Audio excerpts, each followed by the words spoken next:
Je crois que s'engager, c'est inspirer aussi les gens autour de nous, de leur dire que si toi, une personne lambda, peut finalement changer les choses à ton échelle, bien tout le monde est capable de le faire aussi. Qu'est-ce que je peux faire, moi, à mon petit niveau, pour laisser un monde meilleur? Si on attend d'être parfait, on ne se lancera jamais, on ne commencera jamais. La clé essentielle du féminisme, c'est la notion de sororité. Ça sert à rien d'avoir 15 jeans dans son placard vu qu'on n'en porte que 2. Bien consommer aujourd'hui, c'est acheter des belles pièces et pouvoir les accessoiriser, les réinventer, les porter différemment. Vraiment savoir ce qu'on achète parce qu'on l'aime vraiment et qu'il est intemporel aussi.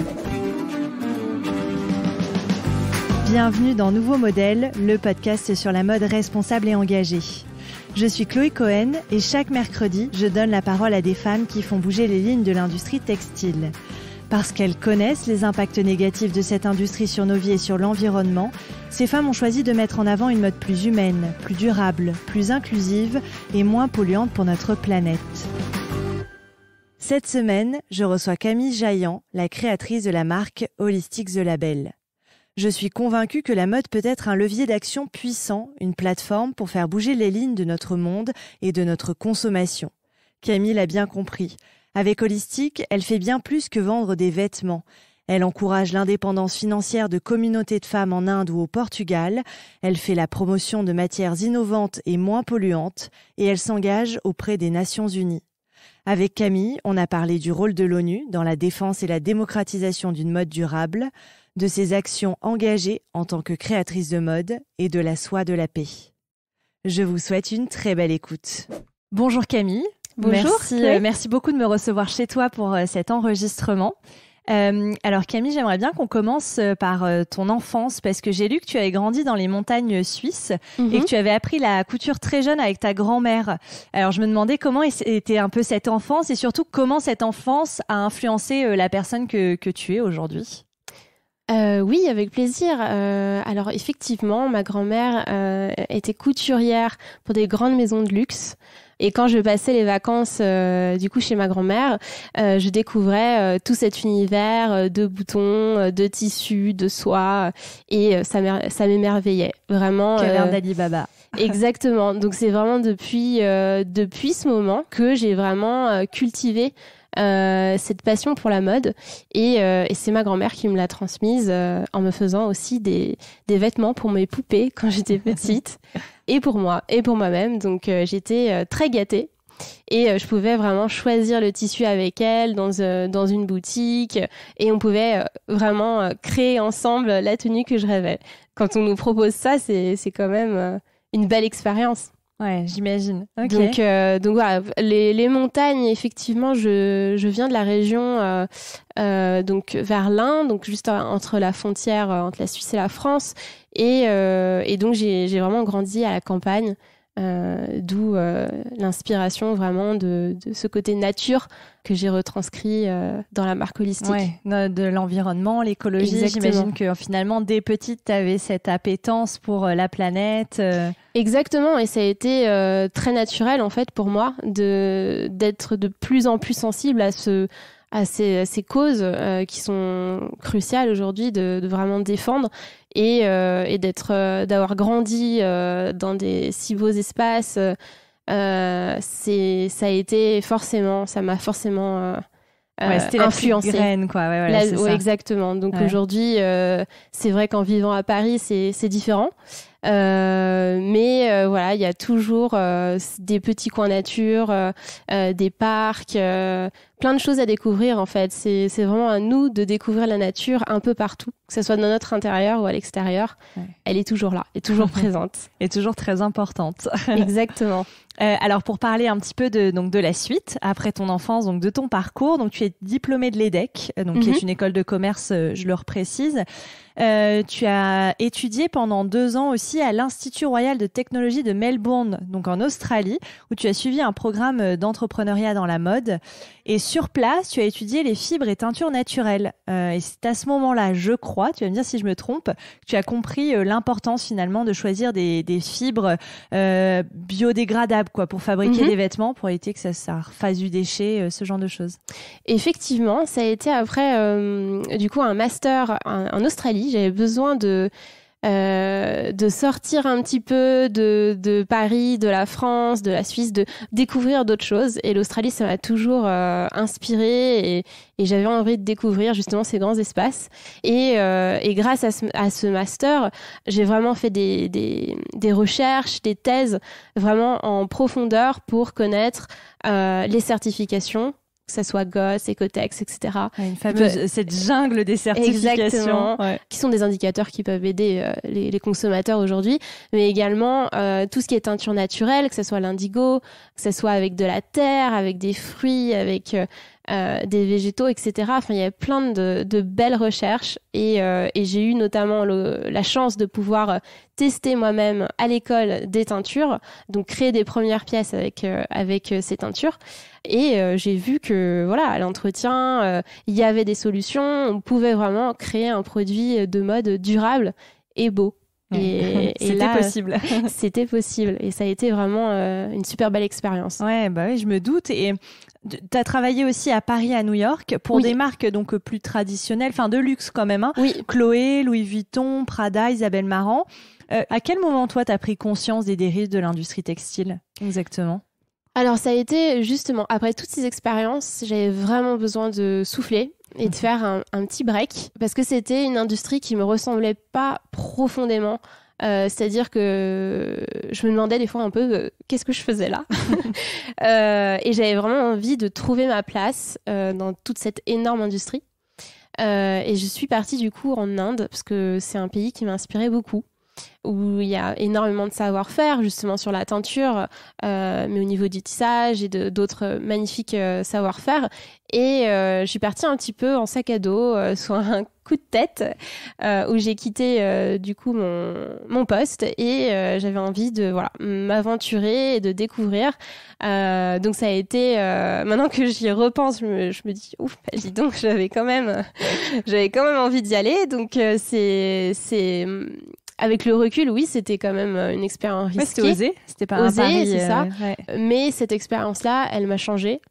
Et il y a beaucoup d'expériences comme ça ou de choix qu'on fait dans la vie qui vraiment nous permettent de basculer dans autre chose. Et ça a vraiment été le basculement, l'Inde et tous les pays que j'ai fait par la suite, que ce soit les Philippines, l'Indonésie, la Birmanie, parce que j'ai découvert des cultures différentes, j'ai découvert des communautés et surtout des talents. Et j'avais vraiment envie de mettre ça en avant, justement dans une marque responsable de mode.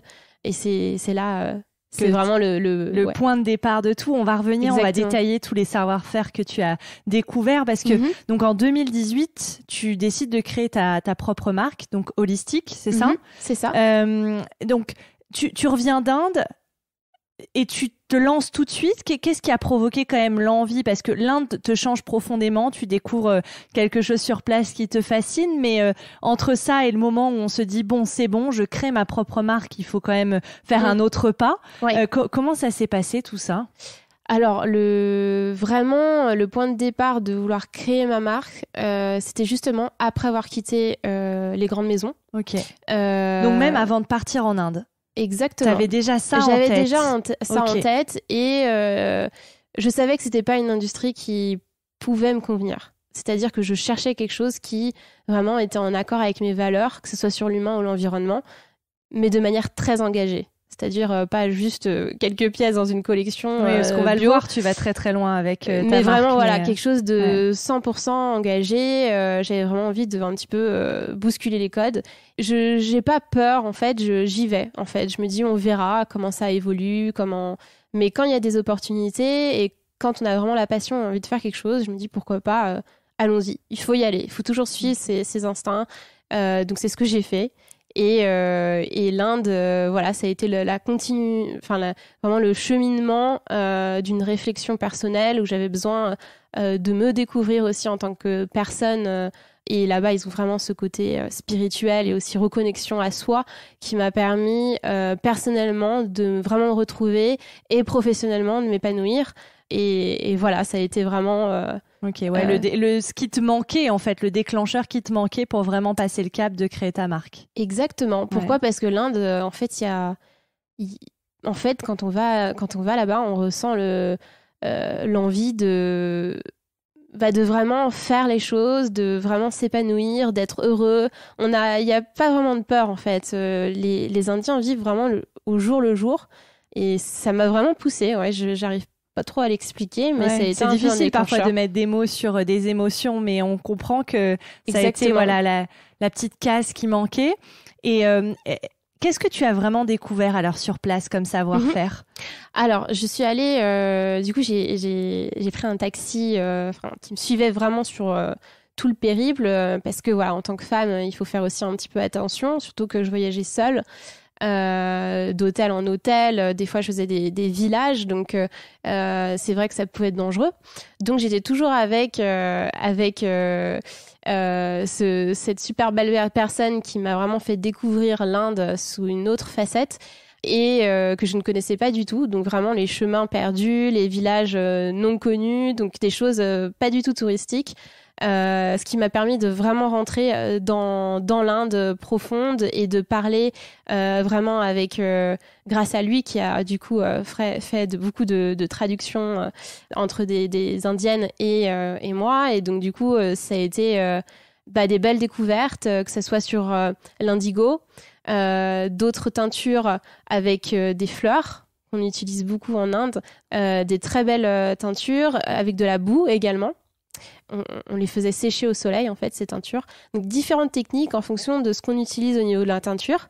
Et surtout, la soie de la paix, qui a été vraiment qui est aussi un déclencheur. La base de ta marque. Donc, exactement, qui a été vraiment... où j'ai découvert une communauté de femmes qui, du coup, ont ce savoir-faire de ne pas tuer l'animal, c'est-à-dire créer un petit trou dans le cocon du papillon qui, en fait, le ver à soie peut sortir du cocon et continuer sa vie en tant que papillon, qui est très important d'ailleurs parce que le papillon fait partie d'un écosystème et on ne le dit pas souvent, mais la soie tue des millions de papillons parce que voilà, on connaît très peu cette technique, qui est une magnifique technique qui prend plus de temps à être développée, mais qui a, je trouve, personnellement, une super belle histoire, en fait, derrière. Que ce soit sur le respect de l'animal, ou Ahimsa, c'est le nom en sanskrit, qui veut dire sans cruauté. Et c'est vraiment pour eux une tradition de vraiment respecter la vie des papillons. Et ce sont des communautés de femmes qui font ça, c'est ça? Exactement, ouais. Qui font ça à la main. Donc c'est un travail manuel c'est vraiment... Ça peut prendre des heures. Enfin, c'est vraiment un travail qui demande beaucoup de patience, qui est très technique et peu de communautés le font. En fait, il n'y en a pas beaucoup et l'Inde est vraiment le seul pays qui propose cette technique. Donc j'ai eu un coup de cœur quand j'ai rencontré cette communauté par hasard, parce que ça a été que des rencontres par hasard sur le chemin d'Holistic, c'est que ça. Et là, j'ai vraiment voulu mettre en avant leur savoir-faire. Et travailler avec elles. Donc Exactement. aujourd'hui, tu continues de travailler avec ces femmes. Et je sais qu'il y a un autre aspect aussi qui était important pour toi, en plus quand tu découvres ce savoir-faire, c'est l'aspect humain. Et tu le précises, il me semble, sur ton site, c'est une façon aussi pour ces femmes, ces artisanes en Inde, d'accéder à l'indépendance financière. Oui. Et c'était quelque chose qui était important pour moi de mettre en avant ces femmes et aussi surtout de les aider parce que j'ai vu des choses difficiles à voir en Inde où voilà, les femmes ne sont pas forcément mises à la même échelle que les hommes et sont généralement sous-payées ou pas forcément payées du tout même. Donc c'est des choses que je voulais vraiment... dans mon process de sélection des matières, mettre au cœur la femme et son indépendance, parce que je pense que l'indépendance, elle part vraiment du côté financier, que ce soit dans d'ailleurs plein de pays. Hein. Et ça, je le crie haut et fort, que c'est important de vraiment pousser justement ces communautés de femmes et ces personnes-là pour qu'elles puissent vivre décemment, continuer ce qu'elles aiment faire et surtout ne pas être... dépendants de leur mari ou de leur frère ou d'autres personnes. Ouais, bien sûr. Ok. Et quand tu dis j'ai vu des choses difficiles à voir, c'était sur la condition de la femme ou même plus généralement sur l'industrie textile? Ah, tout. Que ce soit sur l'industrie textile, Donc j'ai été déçue plusieurs fois en Inde parce que beaucoup de fabricants disent voilà, on est bio, on est certifié, etc. Ce n'est pas le cas. Donc c'est hyper important d'aller voir sur place et de vérifier soi-même. Les teintures, il y avait des teintures tellement toxiques que j'arrivais même pas à respirer dans certains lieux. Donc voilà, j'ai vu des personnes qui travaillent dans l'usine avec de la teinture partout. C'est pas des bonnes conditions. C'est très dangereux. Il y a plein de choses, que ce soit des fils électriques ou autres que j'ai vu traîner. Voilà. Après, voilà, c'est sûr que il y a des endroits qui sont très pauvres et que c'est difficile et que attention, je mets des pincettes du fait que j'imagine bien qu'ils font beaucoup et que des fois c'est pas évident. Mais ça n'a pas été facile de voir ça en fait, de voir qu'il y a un gros écart, même si je le savais, quand on le voit c'est différent.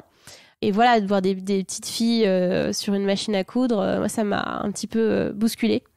Ou sur des tas de vêtements dans la rue, ça m'a choquée en fait. Je me suis dit pourquoi ? Et en fait, on voit beaucoup, beaucoup de vêtements en Inde, que ça soit dans la rue, et on voit comme s'il y a une surconsommation, hein, qui vient de partout et qui s'accumule là-bas comme une énorme poubelle. Donc des fois, c'est assez choquant. Et toutes ces marques H&M et j'en passe qui sont accumulées sur des tas. Oui, des tas de vêtements, quoi. Des tas de vêtements au milieu de la rue qui sont pas forcément recyclés ou jetés ou donnés. Enfin, c'est vraiment dur à voir. Donc voilà. Après, il y a des très belles choses, comme j'ai pu le dire, des communautés. Oui, bien sûr, comme sur la soie de la paix, qui est assez incroyable. Avec du coup ouais. une agriculture biologique, magnifique. Vraiment, tout est propre, tout est respecté. Que ce soit pour les conditions de travail également. C'est un lieu qui est très sûr, qui est très propre. Enfin, j'y suis allée, donc j'ai pu voir la différence avec d'autres endroits. Donc c'est possible en fait de le faire. Il faut juste que les entreprises aussi se responsabilisent. Et voilà, donc... s'impliquent davantage, ouais. C'est ça. Et pour revenir aussi sur les matières que tu utilises, donc on l'a dit, il y a la soie, mais il n'y a pas que de la soie. Tu utilises aussi de la laine de burel, du tencel, des chutes de cuir. Est-ce que peut-être tu peux nous détailler un peu tous ces choix de matières premières ? Oui, bien sûr. Alors, je suis partie avec la soie de la paix parce que c'était vraiment au cœur de la marque. Puis, j'ai développé des vêtements avec du tencel, qui est une fibre de bois. Qui est du coup vraiment des petits copeaux de bois qu'on utilise pour créer une pulpe qui va du coup être utilisée pour créer un fil certifié PEFC, certifié FSC, donc c'est vraiment ça provient de forêts durables, ouais, voilà, exactement. Donc des matières du futur, hein, qu'on devrait tous utiliser. Qui permet de remplacer la viscose, parce qu'on peut dire la viscose, en fait, la transformation, beaucoup de marques vont dire c'est naturel. Alors certes, c'est aussi sur de la fibre de bois, mais les solvants qui sont utilisés pour fabriquer de la viscose, c'est une catastrophe. Exactement. Et ça, c'est une super belle matière parce que ça demande aussi très peu d'eau. Une autre matière que j'aime beaucoup, c'est la laine de burel, que j'ai intégrée du coup pour l'hiver 2020. Donc, c'est une super belle laine artisanale qui provient des montagnes de Serra de Estrela de Burel. Et donc, ça a été vraiment un coup de cœur pour cet hiver où j'ai intégré la laine. Également dans cette collection. Donc, vraiment, toujours le lien avec des matières naturelles. Donc c'est vraiment le concept d'holistique. Ce lien avec la terre, la planète, l'environnement. Et ça ne changera pas et je ferai en sorte de vraiment toujours évoluer et d'intégrer des nouvelles matières encore plus innovantes.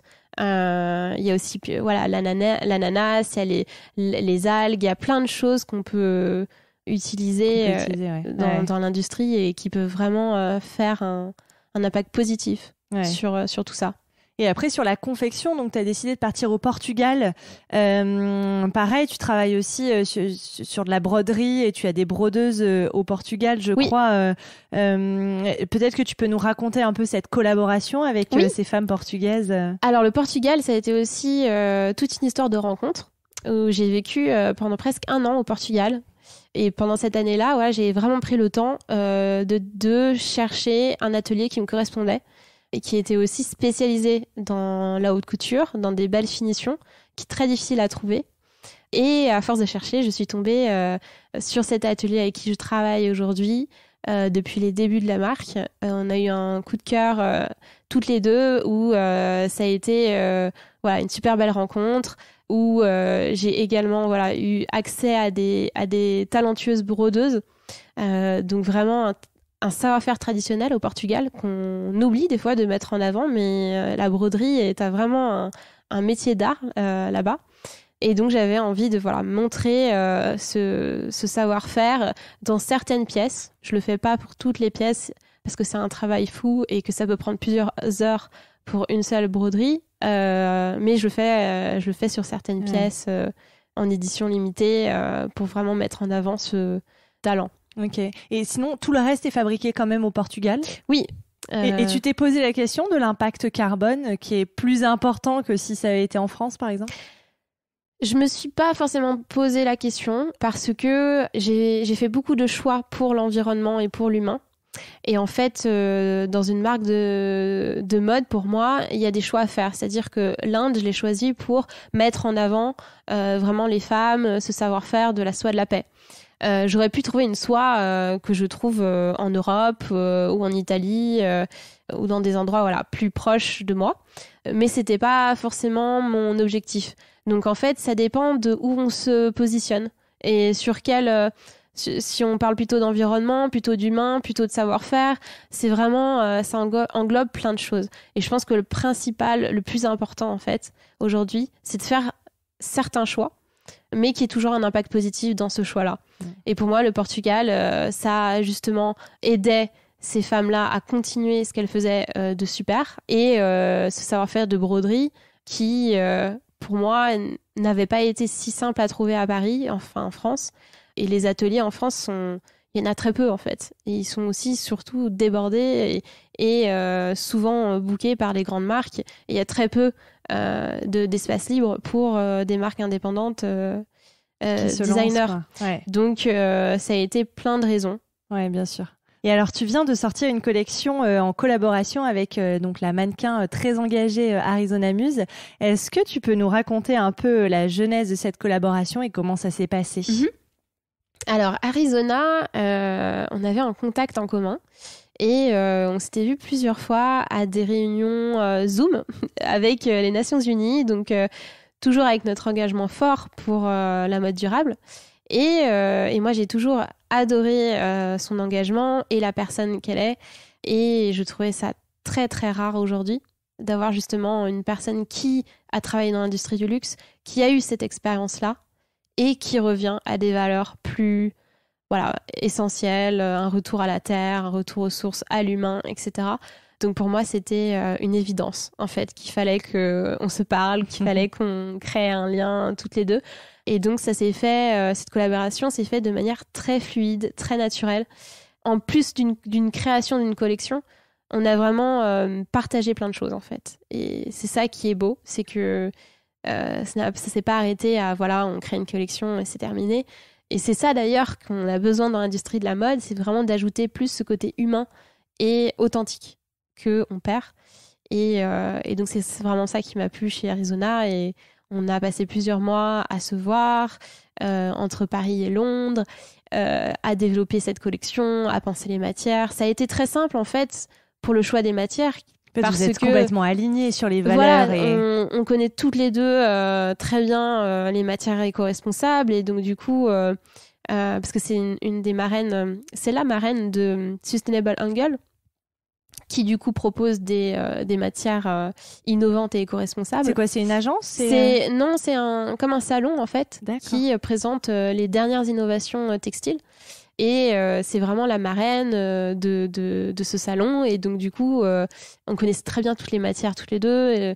Et donc, voilà, c'était une super belle expérience. Et d'ailleurs, j'annonce aujourd'hui qu'on va créer de nouvelles pièces pour l'été ensemble. Donc, ce sera une plus petite collection cette fois. Mais on a tellement aimé travailler ensemble qu'on va remettre ça sur l'été. Ok. Et tu as ajouté des QR codes sur les étiquettes de tes vêtements. C'était pour offrir une traçabilité en fait complète sur le vêtement. Donc ça c'est avec Ariani. Est-ce que tu peux nous expliquer un petit peu le fonctionnement de ce QR code Oui, avec plaisir. Alors ce QR code, on l'a développé du coup, c'est Ariani qui vraiment est par rapport à la blockchain. Donc tous les produits sont intégrés à la blockchain.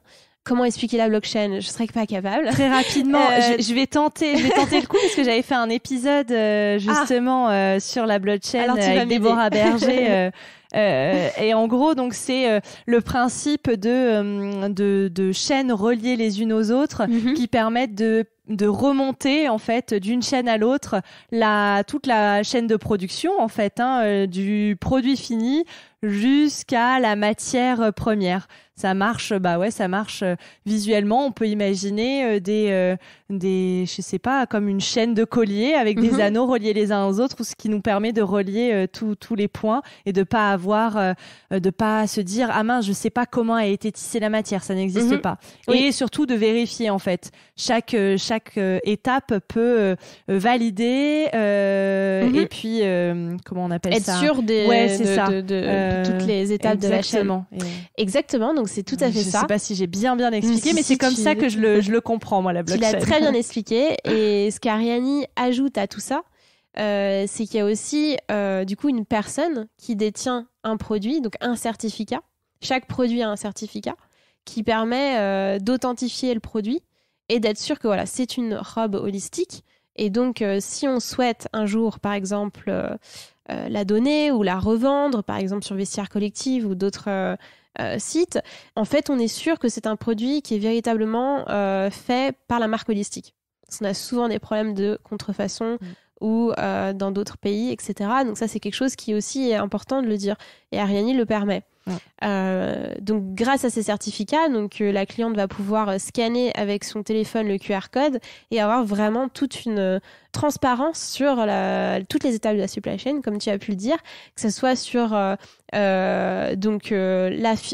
fibre, donc la soie par exemple, d'où ça vient, de quelle ville, de quel pays, le processus, ensuite où ça a été tissé, comment, ensuite l'atelier de confection, ensuite où ça a été emballé, où ça a été envoyé, etc. C'est vraiment tout le process. Moi, je trouve ça fantastique d'avoir cette traçabilité sur un produit. C'est ça, et c'est quelque chose qui est nouveau. Ariani l'avait pas encore fait. Et moi, personnellement, j'adorerais pouvoir rentrer dans un magasin un jour et me dire je scanne tous les produits et je sais quelles sont les certifications, d'où ça vient, et je pense que j'achèterais pas grand-chose du coup. Mais voilà, c'est un peu le Yuka de la nourriture. On connaît tout et on sait plus quoi faire après. Et du coup, après, on crée ses vêtements. C'est ça. Mais on peut surtout faire des choix, être informé sur nos choix, quoi. Voilà, exactement. Plus subir. Donc c'est hyper pertinent et tu comptes le garder, le développer sur d'autres produits, parce que là c'était pour la capsule avec Arizona Muse, si je dis pas de bêtises. Oui. Tu vas le réitérer l'expérience et le faire sur tous tes produits. Exactement. Ouais. Pour l'été prochain, on va le faire également. Donc c'est quelque chose dans la durée qu'on va toujours garder. Okay. Parce que c'est important pour nous d'être clair et transparent envers. Là, notre tu peux rien cacher, quoi. Là, exactement. Puis nous, on n'a rien à cacher. Donc, c'est vraiment même sur les choses où tu fais peut-être moins bien ou quoi. Voilà. Oui. Là, au moins. Exactement. Et j'aimerais bien aussi qu'on revienne un petit peu sur toi, en fait, et sur ton engagement, parce que tu es engagée auprès de l'Alliance des Nations Unies pour une mode durable à l'ONU. Déjà, pour commencer, est-ce que tu peux nous expliquer le but de cette organisation ? Alors, le but de l'Alliance de la mode durable des Nations Unies, c'est vraiment de regrouper des designers éco-responsables du monde entier, mais également d'autres membres des Nations Unies ou des organisations internationales pour pouvoir discuter ensemble et pouvoir trouver des solutions à des problèmes liés à l'industrie de la mode pour vraiment réduire l'impact environnemental et vraiment créer un impact positif social dans certaines régions, dans certains pays. Donc, c'est vraiment des summits, des réunions, des conférences qui sont organisées vraiment tout au long de l'année pour pouvoir trouver des solutions concrètes. et j'en suis vraiment persuadée que ça marche comme ça, parce que l'expérience d'un designer est vraiment différente de la vision de certains membres des Nations Unies. Donc c'est vraiment c'est un métier différent. On fait pas la même chose, et du coup c'est bien de pouvoir comprendre les opinions de chacun, des perspectives, vraiment des visions différentes, pour ensemble réfléchir à des solutions concrètes. Ok. Et comment t'en es arrivée à t'engager pour cette organisation onusienne ?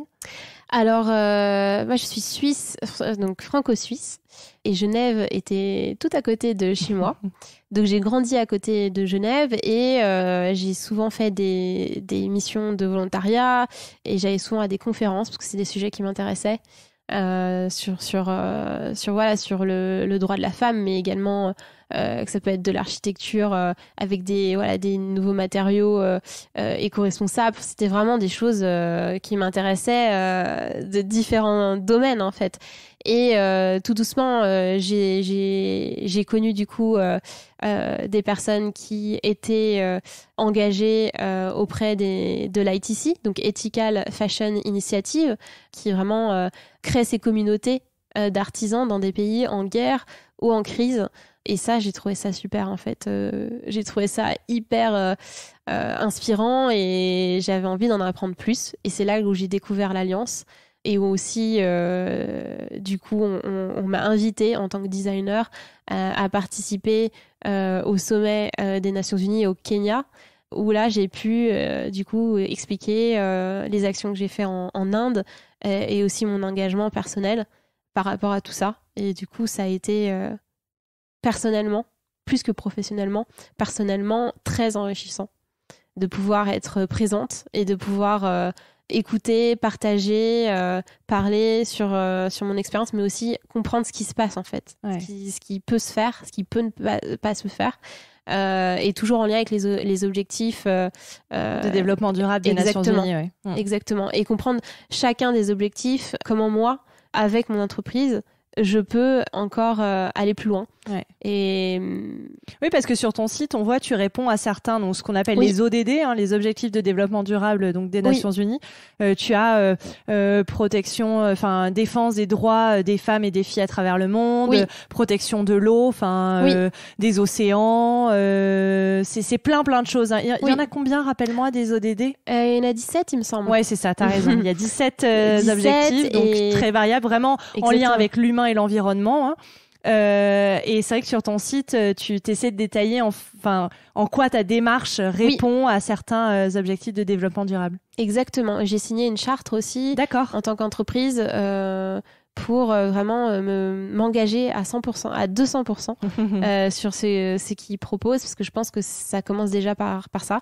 Et après le faire, évidemment. Et je pense qu'il y a encore beaucoup de marques qui pourraient se re-questionner par rapport à ça et pourraient encore mieux faire. Et il y a des choses qui sont accessibles. J'ai aussi eu l'occasion d'aller à New York. Et là, c'est encore d'autres conversations et d'autres découvertes. Et donc, c'est hyper important pour moi d'être présente sur ces conférence. Ouais. Ok. Et tu penses vraiment que l'ONU va pouvoir faire avancer les choses sur la mode responsable parce que quel est son rôle pour être efficace? Parce que c'est vrai que d'un regard très extérieur d'une citoyenne comme moi, je vois un peu l'ONU comme un gros mastodonte qui a du mal à se mettre d'accord. Enfin, on le voit très honnêtement, c'est quand même beaucoup de blabla et peu d'action sur le terrain. Tu penses vraiment que l'ONU a son rôle à jouer dans la mode durable? Alors, je pense que l'ONU a son rôle à jouer, surtout les organisations autour de l'ONU, parce que l'ONU peut être une communication qui va aider les gens à se rendre compte de plein de choses, avec des personnes comme Vivienne Westwood qui vraiment pousse ce mouvement de slow fashion très loin. Donc avec des icônes qui peuvent vraiment apporter de la visibilité, je pense que c'est hyper important. L'ONU chapeaute tous ces événements, toutes ces personnes. En fait, c'est ça son rôle, c'est vraiment de regrouper. Après, les actions concrètes, pour moi, c'est pas vraiment l'ONU qui doivent les faire. L'ONU est là pour donner des indications, des objectifs pour que les marques se requestionnent leur façon de produire. tout simplement. Et des organisations onusiennes comme IETC Ethical Fashion, qui font partie de l'ONU, ont vraiment des actions concrètes. C'est-à-dire que là, ils vont dans les villages, dans les communautés, au Burkina Faso et à d'autres régions, où ils développent des matières, des tissus avec ces artisans et qui les vendent à des créateurs comme Vivienne Westwood ou comme d'autres créateurs. D'ailleurs, je vais créer une collection avec ces matières très prochainement parce que ça me tenait à cœur de vraiment soutenir ce travail qui est juste... on ne peut pas décrire le charge de travail de venir dans un endroit où il n'y a rien, de former des artisans, de créer tout ça, toutes ces matières. C'est un travail qui est magnifique, mais qui est qui est énorme. Ouais, c'est intéressant. Et si je te dis que tu es une personne engagée, tu me réponds quoi ? Merci. J'en suis très heureuse. Pour moi, aujourd'hui, comment ne pas être engagée, en fait ?